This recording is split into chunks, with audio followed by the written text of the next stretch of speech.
Hey everyone, I hope you're having a great day. I just wanted to share some thoughts, some things I've learned along the way about success and why I think that most people never succeed. Most people never ever actually live. They live physically, but most people die with all the hopes and dreams that they ever had inside them still. They never quite went for it. They never quite got there.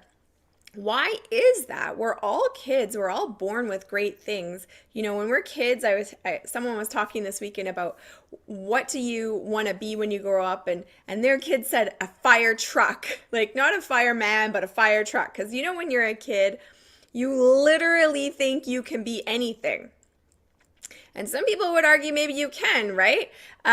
All of this is just construct of our mind. But we go from thinking we can literally transform into a fire truck to thinking maybe I can just keep my job.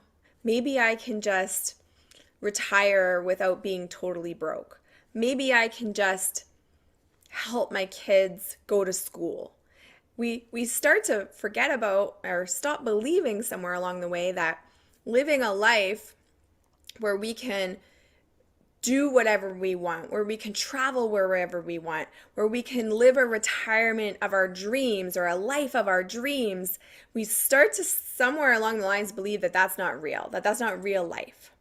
You might have heard it, oh, that's not real life. Grow up, get your mind in the right place. But usually when people say that, it's like telling you to shrink your dreams down, isn't it? It's telling you to get back in your place. So much of our society is really telling us that we're taught to be obedient workers, aren't we? The system's kind of built that way. We go to school to learn to be obedient workers, and then we say, "Oh man, I can't wait till I grow up so I can make my own decisions and I can be the boss of me," right? From our parents, I can't wait till I can be an adult and I could decide for myself. And then we grow up and we get a job and our boss decides everything for us. What kind of house you can live in, what kind of car you can drive, what kind of vacations you can take, because all of that is dictated by the size of your paycheck, isn't it? They decide, can you take time off for your children's sporting event? Can you take time off to be with your sick child even? Your boss starts to decide all of these things. And right now we're seeing the great resignation. More and more people are starting to say, hey, this is not okay with me. It is not okay that I'm going to grow up, pay a bunch of bills, struggle along the way, and then eventually just die. More and more people are saying, hey, you know what? I deserve a life that I'm actually living every single day, that I can actually feel like I'm getting fulfillment out of my day instead of just, hoping for the weekend and then dreading Monday. And I love that. I think we're in the age of the entrepreneur. More and more people are taking control for themselves, but a big part of us still don't. I hear it every day, and they'll say, man, I can't because I have a pension. I can't because I have kids. I can't because I can't because I can't because. And why is it? What is the separator between people that step out of that and don't? And you know what? I was part of a VIP event this weekend. We got to see the amazing Tim Grover, who's the author of Relentless, the author of Winning. He was the coach to Kobe Bryant and Michael Jordan. He is amazing. If you haven't checked him out or his books out, I highly recommend it. But he has a quote in the book, and he said, winning makes you different, and different scares people. Winning makes you different, and different scares people. So most people are negotiating the cost of success. Is it going to be worth it? Is it going to give me the fulfillment I think in exchange for what I have to give up along the way? And usually that is friends, family, people around us that love us. But you know what? It's like the crabs in a bucket, if you've ever heard it. When you start to say you want different things, when you start to talk a different language, many times people that are around you will be the first ones to try and claw you back down, won't they?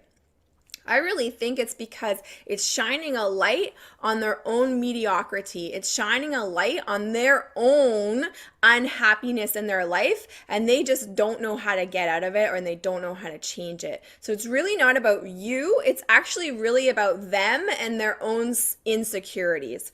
And so you have to start to think, what is really happening here?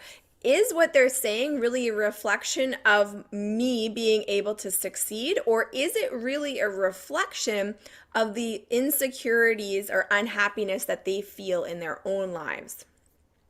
And so, if you're dedicated to winning, many people say you've got to surround yourself with other successful people. And that is a big reason why, is because you need to be in an environment where you have people that are going to encourage you as you take on this new pursuit to live a different lifestyle.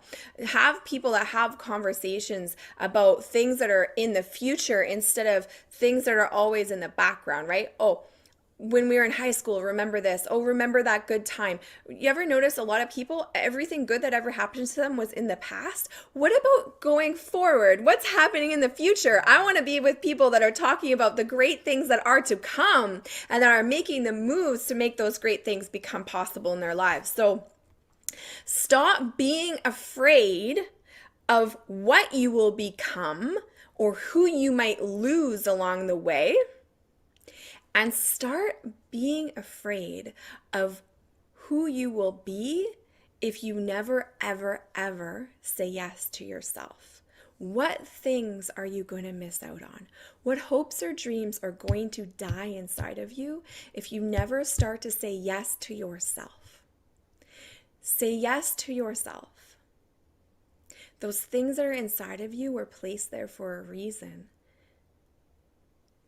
The things inside of you were placed there for a reason.